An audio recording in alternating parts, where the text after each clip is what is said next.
किसी शहर में एक मोची रहा करता था। उसके घर के पास ही उसकी एक छोटी सी दुकान थी।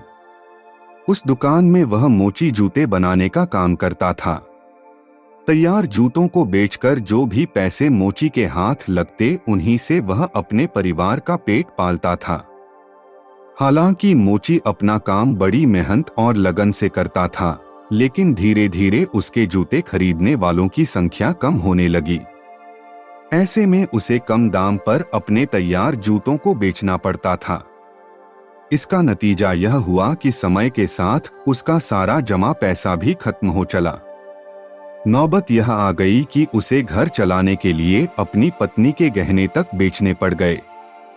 इस कारण मोची बहुत उदास रहने लगा। उसको उदास देख मोची की पत्नी उसे दिलासा देती कि ऊपर वाले पर भरोसा रखो, सब ठीक हो जाएगा, भगवान हमारी मदद जरूर करेगा।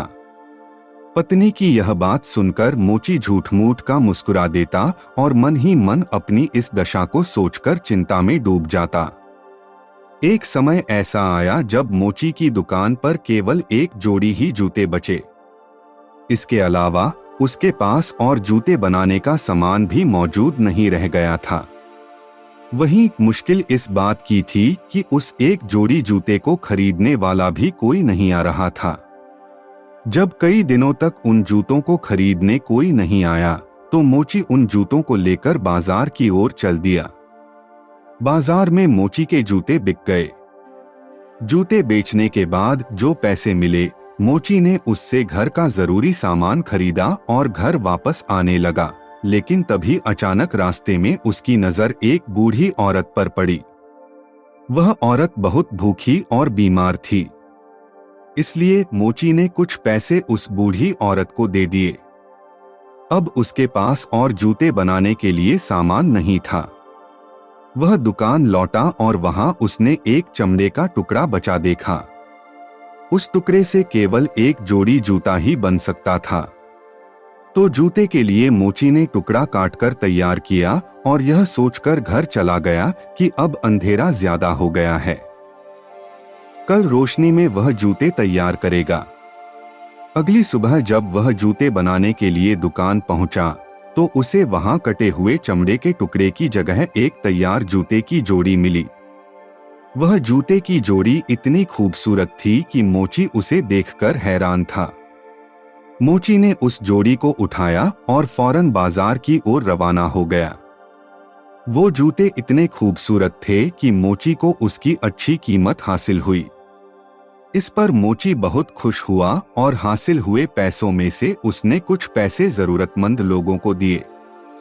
बाकी जो बचे उससे उसने जूते बनाने का सामान लिया। उस रात उसने 2 जोड़ी जूतों के लिए चमड़ा काट कर रखा और घर वापस आ गया। अगली सुबह उसे फिर से वैसे ही खूबसूरत 2 जोड़ी जूते तैयार मिले। उसने घर आकर यह पूरी बात अपनी पत्नी को बताई। मोची की पत्नी बोली, देखा मैं कहती थी न कि भगवान हमारी मदद जरूर करेगा। ऊपर वाला सब कुछ देखता है। उसका ही किया है कि कोई नेक दिल हमारी इस तरह से मदद कर रहा है।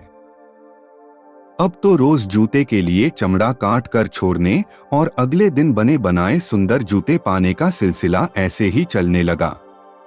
धीरे धीरे मोची की स्थिति सुधर गई और उसने अच्छा पैसा भी जमा कर लिया।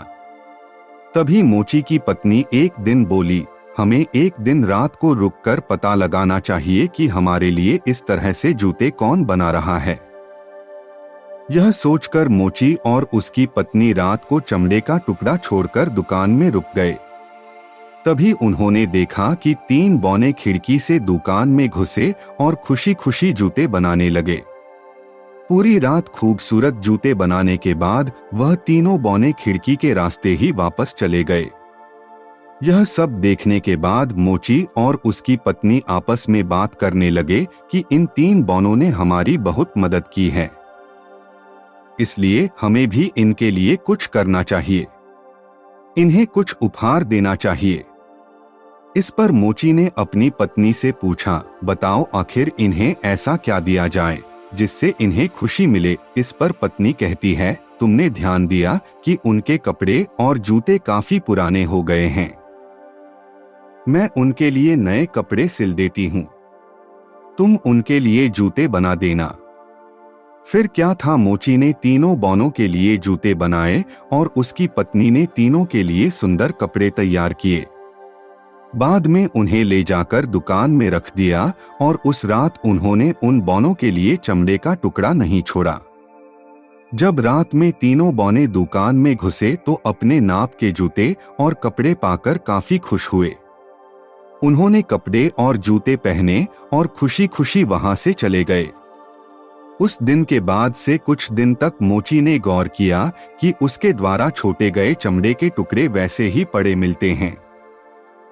मोची समझ गया कि अब बौने उसकी मदद के लिए वहां नहीं आएंगे। उसकी स्थिति सुधर चुकी है और उसे अपना काम खुद करना होगा। इतने दिनों में मोची को लोगों की पसंद का अच्छी तरह अंदाजा हो गया था, इसलिए उसने पूरी मेहनत के साथ बौनों जैसे जूते बनाए और उन्हें बाजार में बेचा। मोची द्वारा बनाए गए जूते भी लोगों को बहुत पसंद आए और उसका काम अब अच्छा चलने लगा। दोस्तों, इस कहानी से हमें ये सीख मिलती है कि किसी की दूसरों द्वारा की गई मदद का आभार मानें और उनसे सीख लें, न कि दूसरों पर निर्भर रहने लगें।